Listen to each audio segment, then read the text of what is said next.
نبی کریم صلی اللہ علیہ وسلم نے حضرت عمار بن یاسر سے فرمایا کہ عمار بن یاسر آپ کو ایک باغی گروہ قتل کرے گا۔ اب اس باغی گروہ سے کون سا گروہ مراد ہے؟ تو بہت سارے حضرات نے حضرت معاویہ اور ان کے ساتھیوں کو باغی گروہ قرار دیا ہے کہ صحیح مسلم میں آقا نے فرمایا تھا تقتلہ الفئۃ الباغیہ، ایک باغی گروہ عمار بن یاسر کو قتل کرے گا، وہ جنت میں جائے گا۔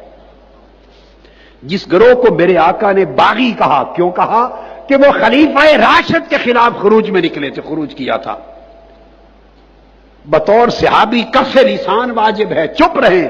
تکریم کریں، سب و شتم حرام ہے، مگر تم نے مصطفیٰ کے فرمان کو رد کر دیا اور ان کے جل سے جلوس نکالنے لگے جن کے گروہ کو مصطفیٰ نے الفئۃ الباغیہ کہا ہے۔ اس حدیث کو تو نکال دو کتب حدیث میں سے۔ در حقیقت حضرت عثمان غنی رضی اللہ تعالیٰ عنہ کے عہد حکومت کے آخری 2 سالوں میں ایک شخص تھا جس کا نام تھا عبداللہ بن سبا کے، جو نسلاً یہودی تھا اور یمن کے شہر صنعاء کا رہنے والا تھا، اور اس شخص نے منافقانہ طور پر اسلام قبول کیا۔ وہ مدینے میں آیا اور حضرت عثمان غنی رضی اللہ تعالیٰ عنہ کے خلاف اس نے پھر الزامات قائم کیے اور نو مسلموں کو گمراہ کرنا شروع کیا۔ اس شخص کو مدینے سے نکالا گیا، وہ شخص پھر مدینے سے کوفہ چلا گیا، کوفہ سے بھی اسے نکالا گیا، بصرہ چلا گیا، بصرہ سے بھی اسے نکالا گیا، وہ شخص شام چلا گیا اور شام سے بھی اسے نکالا گیا تو وہ شخص مصر چلا گیا۔ بہرحال وہ جہاں پر بھی جاتا تھا تو اپنے نظریات کے حامل لوگ وہ تیار کرتا چلا جاتا اور یوں اندر اندر بغاوت کا وہ لاوا پک رہا تھا۔ تو بالآخر حضرت عثمان غنی رضی اللہ تعالیٰ عنہ نے ایک تحقیقاتی کمیٹی بنائی جس میں محمد بن مسلمہ کو عثمان غنی رضی اللہ تعالیٰ عنہ کوفہ کی طرف بھیجا، اور اسی طرح اسامہ بن زید کو آپ نے بصرہ کی طرف بھیجا، اور عبداللہ ابن عمر رضی اللہ تعالیٰ عنہما کو آپ نے شام کی طرف بھیجا، اور عمار بن یاسر کو مصر کی طرف۔ یہ تمام احباب وہاں کے حالات کا جائزہ لے کر تحقیقات کر کے واپس مدینے میں آئے، لیکن عمار بن یاسر کو مدینے میں آنے میں تاخیر ہو گئی۔ اس موقع پر مورخ امام ابن جریر الطبری لکھتے ہیں اپنی تاریخ جلد نمبر 3 صفحہ 388 پر، یہ مترجم نسخہ ہے، کہ حضرت عمار نے واپس آنے میں تاخیر کر دی، یہاں تک کہ یہ اندیشہ پیدا ہو گیا کہیں وہ شہید نہ کر دیے گئے ہوں۔ آخرکار اچانک عبداللہ بن سعد بن ابی سرح کا یہ خط آیا کہ حضرت عمار رضی اللہ تعالیٰ عنہ کو مصر کے گروہ نے اپنی طرف مائل کر لیا ہے۔ انہی سبائیوں کے ہاتھوں سے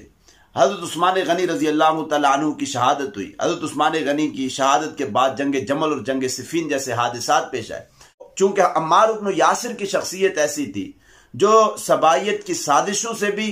اور ان اشخاص سے بھی پوری طرح واقف تھے کہ جنہوں نے حضرت عثمان غنی رضی اللہ تعالیٰ عنہ کو شہید کیا تھا، تو صفین کے موقع پر سبائیوں کو یہ خطرہ لاحق تھا کہ کہیں ایسا نہ ہو کہ فریقین کے مابین صلح ہو جائے حضرت علی اور حضرت معاویہ کے درمیان، اور پھر عمار بن یاسر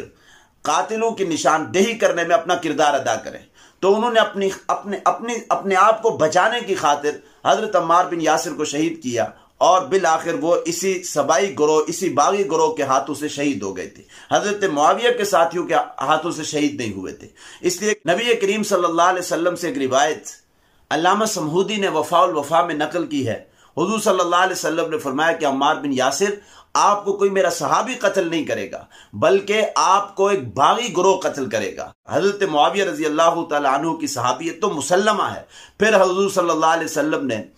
حضرت حسن سے فرمایا کہ میرے بیٹے، تم 2 مسلمانوں کے بڑے عظیم گروہوں کے درمیان صلح کرواؤ گے، فئتین عظیمتین من المسلمین، کہ مسلمانوں کے 2 عظیم گروہوں کے درمیان آپ صلح کروائیں گے۔ 37 ہجری میں حضرت عمار بن یاسر کی شہادت رونما ہوئی، اور 41 ہجری میں حضرت حسن رضی اللہ تعالیٰ عنہ نے حضرت معاویہ کے ہاتھ پر بیعت کر کے مسلمانوں کے 2 گروہوں کے درمیان صلح کروا دی تھی۔ اس سے بھی یہ بات سمجھ میں آتی ہے کہ جو فئتن باغیہ ہو وہ فئتن عظیمتن نہیں ہو سکتا، اور جو فئتن عظیمہ ہو وہ فئتن باغیہ نہیں ہو سکتا۔ لہذا عمار بن یاسر کی جو شہادت ہے وہ سبائی ان باغیوں کے ہاتھوں سے واقع ہوئی ہے، نہ کہ حضرت معاویہ اور ان کے ساتھ